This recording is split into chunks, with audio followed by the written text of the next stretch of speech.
هذه إذاعة إرنا. المستمعات الكريمات والمستمعي الكرام، متابعي إذاعة إرنا حيثما كنتم وحيثما يصلكم بثنا، أهلا ومرحبا بكم في مستهل البرنامج العربي لهذا اليوم الأربعاء 2 من ديسمبر. كما عودناكم مستمعي ومستمعات الكرام، نستهل برنامجنا معكم ابتداء بنشرة للأخبار، ثم نقدم لكم حلقة جديدة من برنامجكم الأسبوعي متابعات، وفيها يقدم الزميل أحمد شريف الجزء الثاني من المقابلة التي أجراها مع الدكتور يوسف برهانو رئيس جبهة الإنقاذ الوطني الإريتري.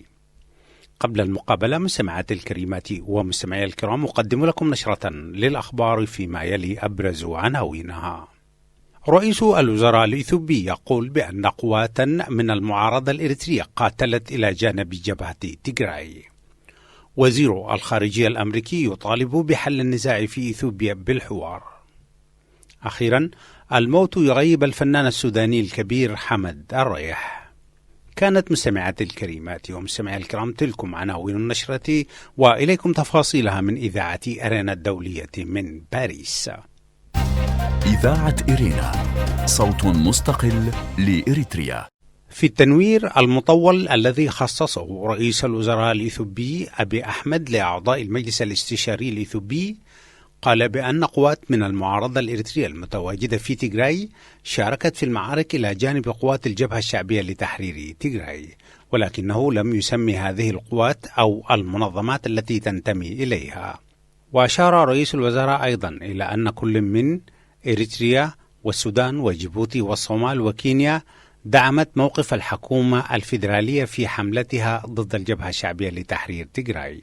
من ناحية أخرى، نفى دبرتسيان والدمكيل حاكم إقليم تيغراي الأخبار التي ترددت حول تواجده في جنوب السودان، حيث قالت وكالة رويترز للأنباء بأنه أرسل لها رسالة نصية يقول فيها: أنا أقاتل الأعداء بالقرب من مقلي. وأشار كذلك في رسالته بأن قواتي أسرت جنود إريتريين في وقرو التي تبعد حوالي 50 كيلومترا شرقي مقلي، ولم تؤكد أي جهة ثالثة صحة ما قاله دبرتسيان.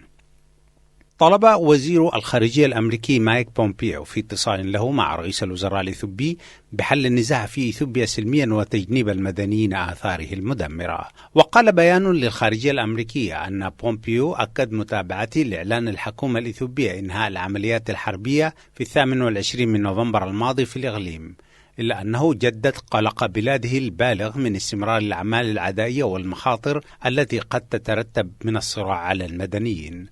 ودعا وزير الخارجية الأمريكي إلى إنهاء القتال بشكل تام والدخول في حوار بناء لحل الأزمة في إثيوبيا.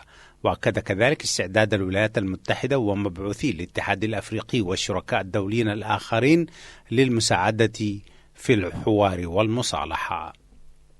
ووفقا لوزارة الخارجية الأمريكية، شدد بومبيو على أن الحاجة لتأكيد حماية المدنيين قائمة وعدم تعرضهم للمزيد من الانتهاكات، بما في ذلك اللاجئين والمدنيين الفارين من الصراع إلى السودان، وأنه يجب السماح للمنظمات الإنسانية والدولية بالوصول إلى منطقة تيغراي لضمان مرور المساعدات الإنسانية إلى المتأثرين بالصراع دون عوائق. كما حث المسؤول الأمريكي إثيوبيا على احترام حقوق الإنسان في منطقة تيغراي وحقوق جميع القوميات الأخرى. من ناحية أخرى، أمن الوزير بومبيو على شراكة الولايات المتحدة القوية مع إثيوبيا ودعمها المستمر لأجندة الإصلاح التاريخية لإثيوبيا وأهمية دور إثيوبيا في تعزيز الرخاء والاستقرار في منطقة القرن الأفريقي. كما قال: نعت وزارة الثقافة والإعلام السودانية الفنان السوداني الكبير حمد الريح، والذي وافته المنية مساء الاثنين الماضي بعد معاناة من فيروس كورونا. والفنان الراحل من مواليد جزيرة توتي في وسط الخرطوم، واشتهر بأدائه الفني المتميز لقصائد كبار الشعراء السودانيين مثل أغنية يا ماريا للشاعر صلاح أحمد إبراهيم، وينتي كلك زينة للشاعر بر محمد نور، وتغنى كذلك الشاعر التونسي أبو القاسم الشابي وعمر الطيب الدوش وشعراء آخرين. وبرحيل حمد الريح تفقد الساحة الفنية السودانية واحدا من عمالقتها إلى جانب الراحل عثمان حسين ومحمد وردي وزيدان إبراهيم. وكان الفنان حمد الريح قد زار أسمرة وقدم فيها عدة حفلات وله جمهور واسع في أنحاء إريتريا. رحم الله الفنان الكبير حمد الريح والهم آله وذويه ومحبيه الصبر وحسن العزاء. استمعتم فيما مضى مستمعات الكريمات ومستمعي الكرام إلى نشرة للأخبار قدمتها لكم من إذاعة إرينا، وهذا تذكير بأبرز عناوينها. رئيس الوزراء الإثيوبي يقول بأن قوات من المعارضة الإريترية قاتلت إلى جانب جبهة تيغراي. وزير الخارجية الأمريكي يطالب بحل النزاع في إثيوبيا بالحوار. الموت يغيب الفنان السوداني الكبير حمد الريح. استمعتم فيما مضى مستمعات الكريمات ومستمعي الكرام إلى نشرة للأخبار قدمتها لكم من إذاعة أرينا. متابعة طيبة أرجوها لكم مع ما تبقى من فقرات برنامجنا. هذه إذاعة إرينا.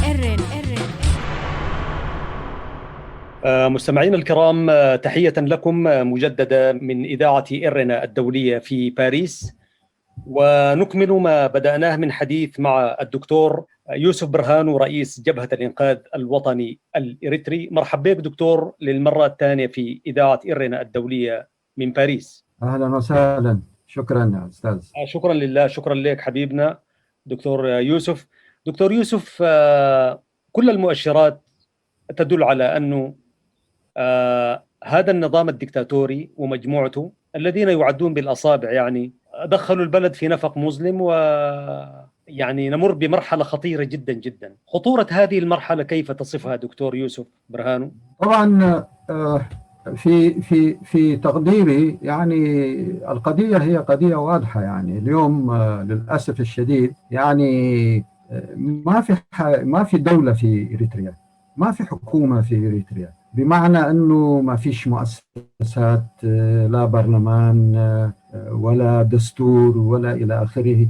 وإريتريا قاعد تنقاد بعصابة، وهذه مسألة ظاهرة وشعبنا عارفها وحتى العالم كله يعني بيشهد هذه المسألة. الآن طبعا نحن ما نتوقع أي خير من هذه العصابة دي. طبعا أقحمت البلد من 91، لو عددنا مرة مع السودان، ضد السودان، مرة ضد اليمن، مرة ضد جيبوتي، والحادث الكبير اللي راحوا ضحياته يمكن في حدود 60-70 ألف من شعبنا في حرب بتاع بادومة، حرب حدودية بتاع بادومة يعني. واليوم كمان زج إريتريا وإقحام إريتريا في قضية لا تعنينا لا كشعب ولا كدولة، لأنه ما يجري في إثيوبيا هو موضوع داخلي، هو صراع السلطة بين الحكومة الفيدرالية ويانا تيغراي، وهذه هي قضايا داخلية هي. أيوة، عشان كده أنا بقول أنه يعني هذه العصابة قاعد تقود البلد إلى الضياع بكل تأكيد، وهذا شيء مؤسف جدا. وبالتالي المطلوب مننا اليوم كشعب يعني أن نثور ونرفض هذه المسألة، ونفكر في إزاحة هذا النظام بأسرع وقت ممكن من السلطة. هذا مهم جدا أنا في تقديري. عشان كده أنا ندائي إيش هو؟ إنه هذا لا يمكن إزالة النظام في إريتريا، لا يمكن يعني يحصل بمعزل مشاركة الجماهير، بمشاركة الشعب الإريتري، وأيضا كمان أقول بمشاركة حتى أجزاء من المؤسسات العسكرية، مؤسسات وزارة الدفاع، مؤسسات بتاع الأمن وغيره. ونحن نأمل أنه بعد كل هذه الأحداث والكوارث اللي قاعد تحدث حاليا، وأنه يعني هؤلاء الموجودين في السلطة يعوا إلى خطورة هذا الموقف ويلتحقوا بالقوى اللي قاعد تنادل من أجل تغيير النظام في إريتريا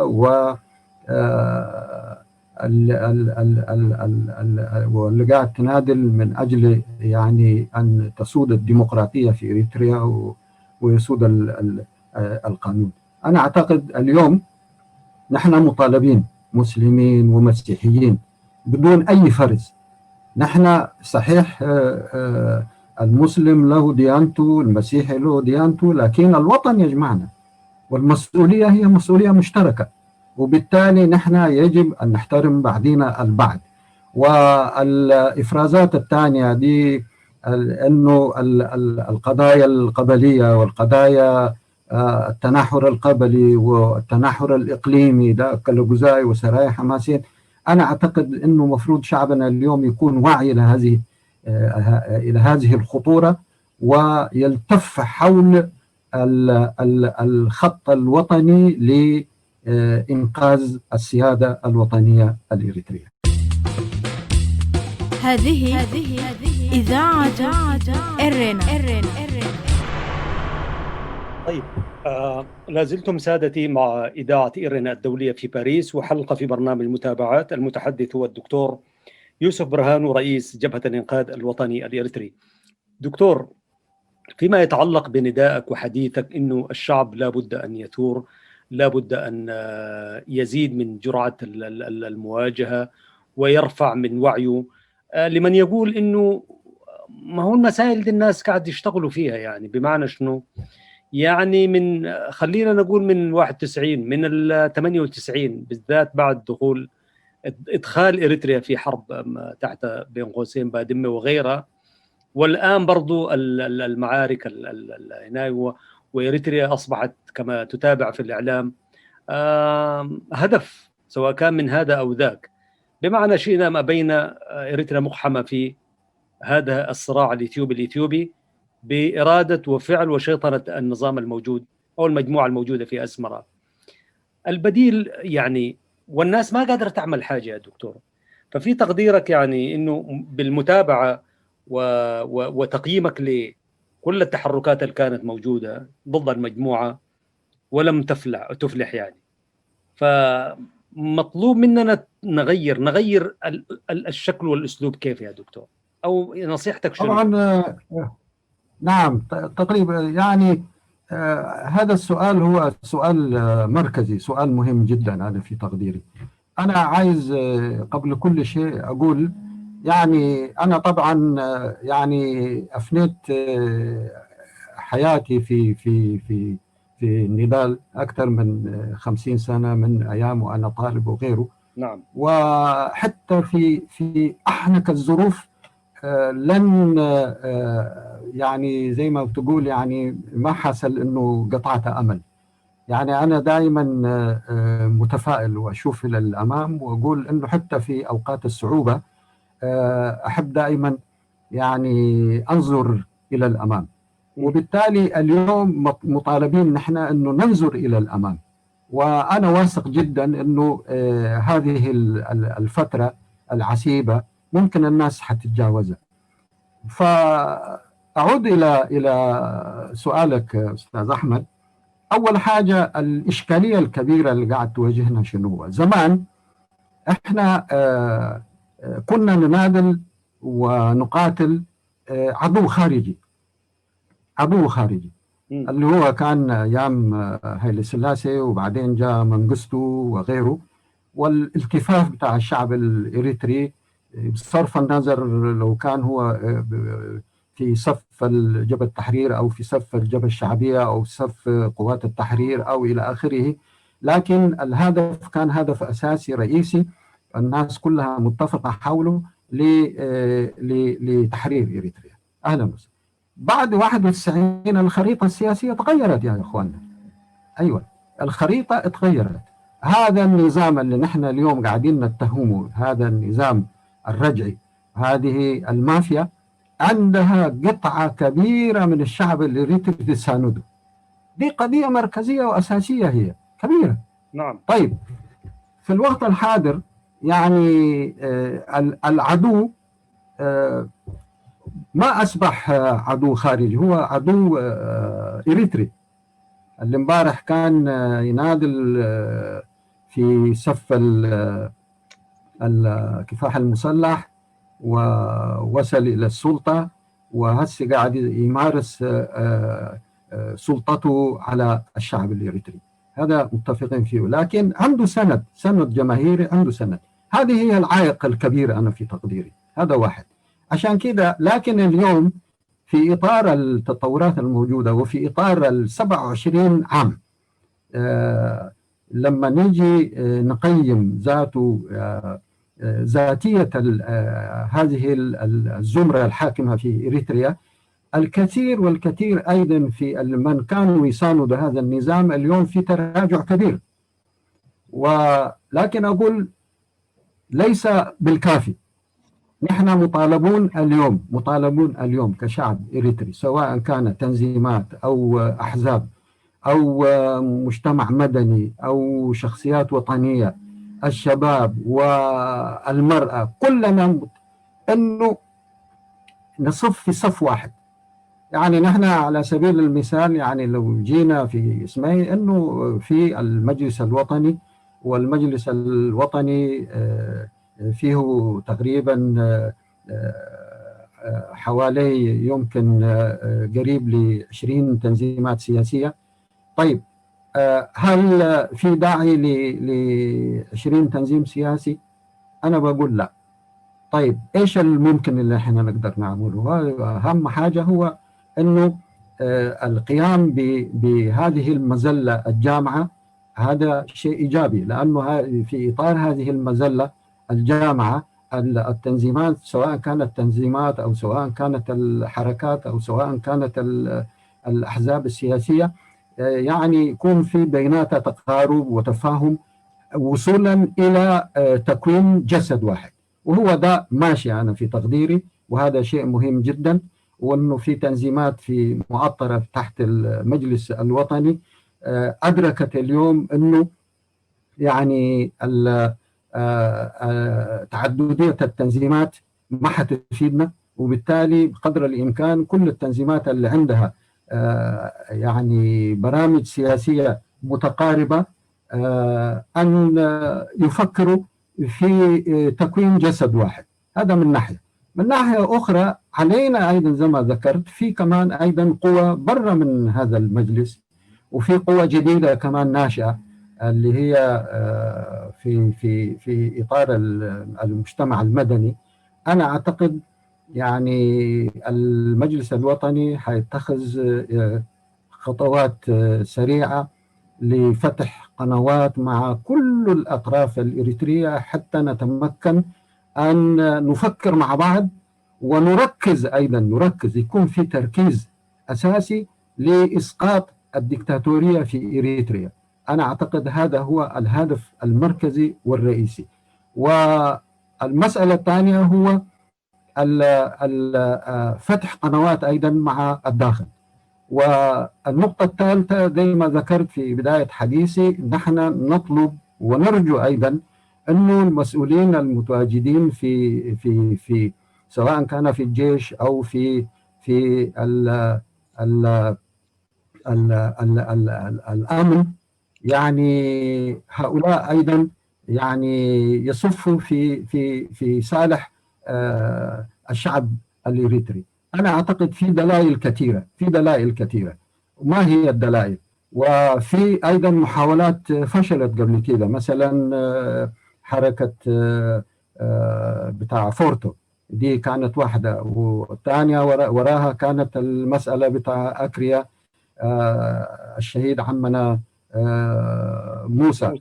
أنا أعتقد يعني لو أخذناها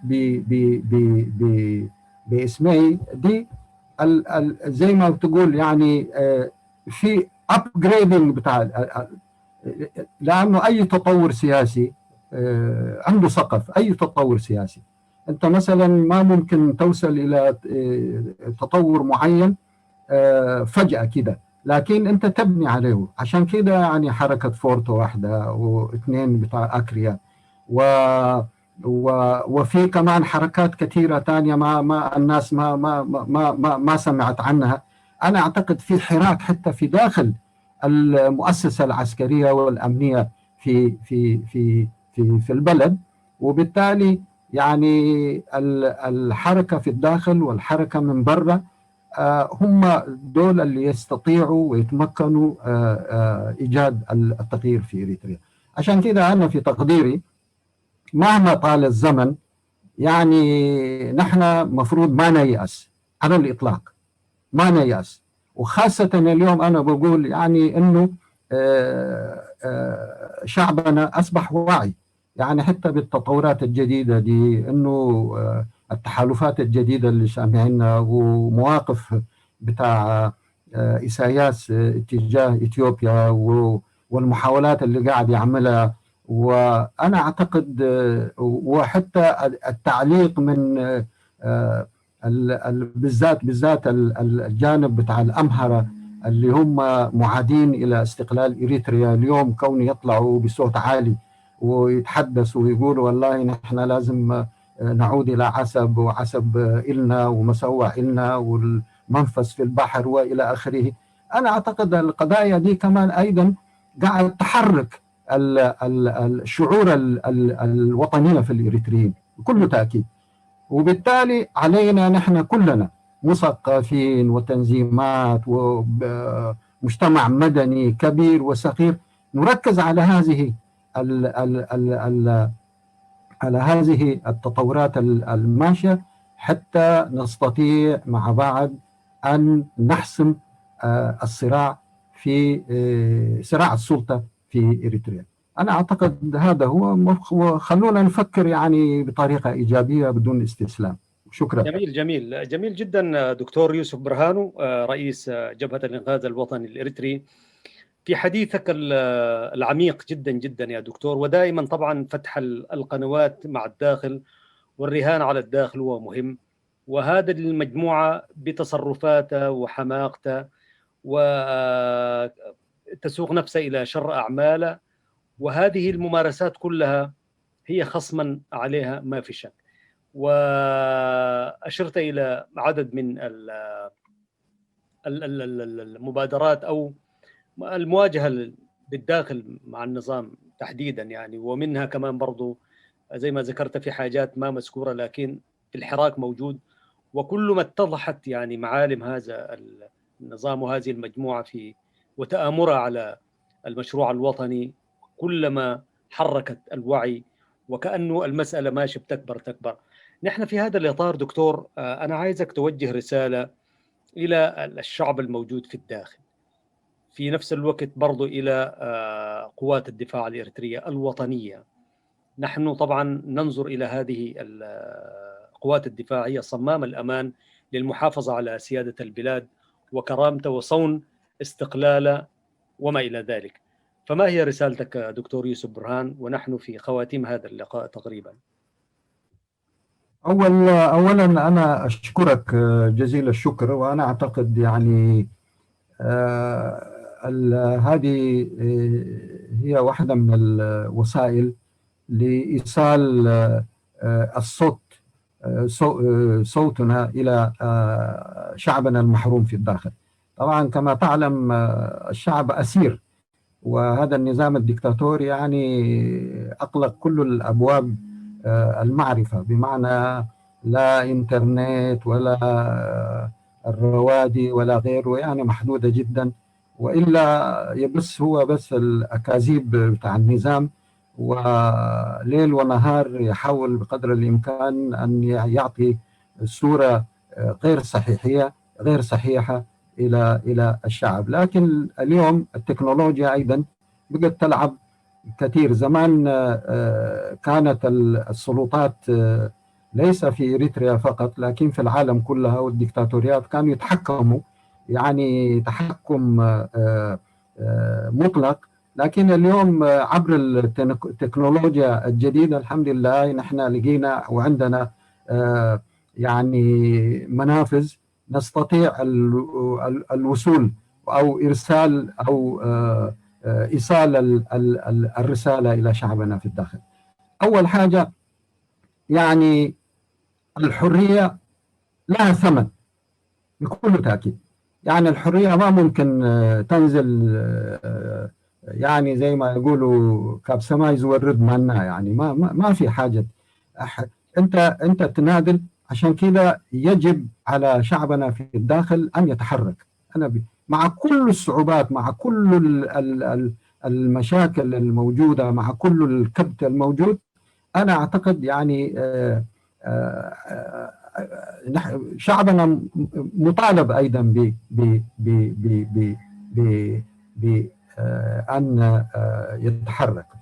اثنين، القوات المسلحة وقوات الأمن أو غيرهم، أنا قلتها قبل كده وحكررها، باسم الشهداء، باسم الشهداء اللي دفنوهم في معارك للسيادة، سيادة إريتريا اليوم، يعني من أجل المناصب مفروض ما يفوتوا الفرصة ولا يضيعوا الفرصة ولا يتسهلوا بمن يريد أن يتاجر بالسيادة الوطنية الإريترية.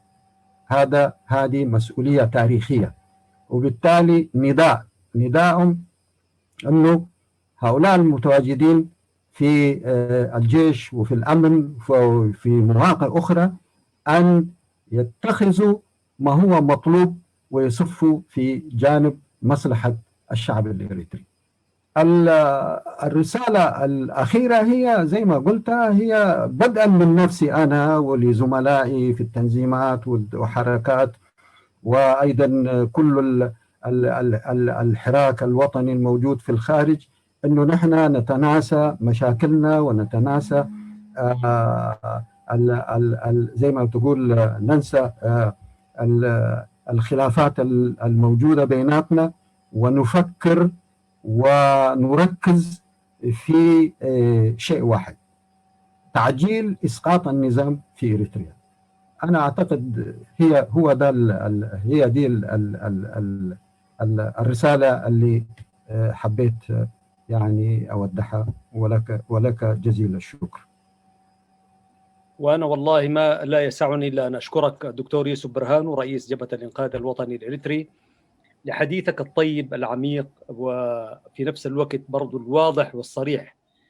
أشكرك باسم كل المستمعين، وأضم صوتي إلى صوتك وصوت كل الأحرار والمقاومين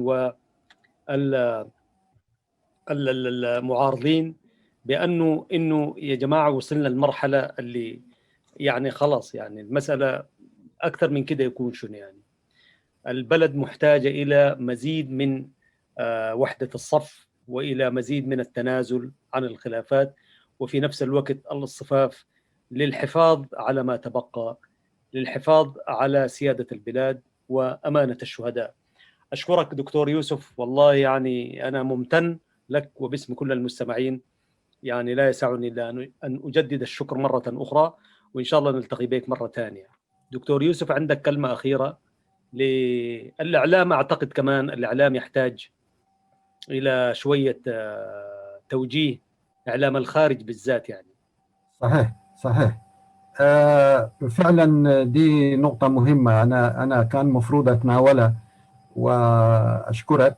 أنا أعتقد الإعلام عنده دور كبير جدا. خلينا أقول حاجة واحدة. اليوم يعني في يعني المسألة الإعلامية تقنيا، يعني أقصد أصبحت سهلة. كونه أنا من داخل بيتي ممكن أغلب العالم كله، شايف كيف؟ ممكن أبث آراء ومعلومات وغيره. كل ما يجري في الفيسبوكات وفي اليوتيوب وغيره، يعني أنا قاعد ألاحظ هي الحرية هي إيجابية ما في شك، لكن في أبيوز زي ما بتقول، في عملية إنه الموضوع ده قاعد يطلع من الطور، وهذه أصبحت أيضا إشكالية كبيرة. الإعلام يجب أن يوحد رأيه، لأنه لو الإعلام يعني جزء منه مع يدافع عن النظام، الجزء الثاني كمان ما يتصدى إلى النظام بلسان واحد لكن عنده 10 ألوان، أنا أعتقد دي قاعد تدي فرص للنظام الدكتاتوري في إريتريا. أنت أستاذي تعرف أنه الإعلام يعني اليوم لو تقول لي تملكني جيش يحارب في الساحة ولا تملكني جيش من الإعلاميين القويين، أنا أختار الإعلاميين القويين بكل تأكيد. يعني عشان كده أنا بقول ندائي شنو هو أنه الناس اللي عندهم المقدرة والاتجاهات والصحفيين والإذاعات والتلفزيونات يكون في استراتيجية موحدة في هذا الاتجاه، يكون في استراتيجية، لأنه نحن الشيء اللي قاعد يساعد الدكتاتور شنو هو؟ أنه شعبنا قاعدين نشوه شعبنا، يشوش في تشويش على الشعب، لأن الشعب يسمع 100 رأي، لكن الرأي لما يكون رأي واحد هذا حيقوي ويشجع ذاته شعبك على أساس أنه هو يتخذ إجراءات صارمة لإسقاط هذا النظام. عشان كده في تقديري الله يساعدكم أنتم كإعلاميين، وبقدر الإمكان يعني لو استطعتوا وفي توحيد أيضا الكلمة وتوحيد الصف وتوحيد، يكون عندكم استراتيجية زي ما بتقول رود ماب مشتركة لمواجهة النظام في إريتريا. أنا أعتقد دي حيكون موضوع كبير ويحتاج إلى نضال أيضا ما هوش سهل. ومن زاوية الإعلام يكون مسك الختام. شكرا لك دكتور يوسف برهانو رئيس جبهة الإنقاذ الوطني الإريتري لحديثك لإذاعة إرينا الدولية من باريس. جزيل الشكر لك. معكم تحيات محدثكم أحمد شريف برفقة زملائي فتحي عثمان وبنيام سمعون في الهندسة والإخراج والإشراف العام. السلام عليكم ورحمة الله وبركاته. إذاعة إرينا، صوت مستقل لإريتريا. قبل الختام أذكركم مجددا بأنكم يمكنكم دوما الكتابة إلينا والتواصل معنا على البريد الإلكتروني arabic@gmail.com. حتى الملتقى بكم مجددا مستمعات الكريمات ومستمعي الكرام في حلقة جديدة من برنامج متابعات والبرامج الأخرى لإذاعة إرينا. لكم تحياتي زميلي أحمد شريف، وتقبلوا تحياتي محدثكم فتحي عثمان، وتحياتي زملائي في الاستوديوهات الرئيسية للإذاعة في باريس، ودمتم في رعاية الله وحفظه وأمانه. هذه إذاعة إرينا.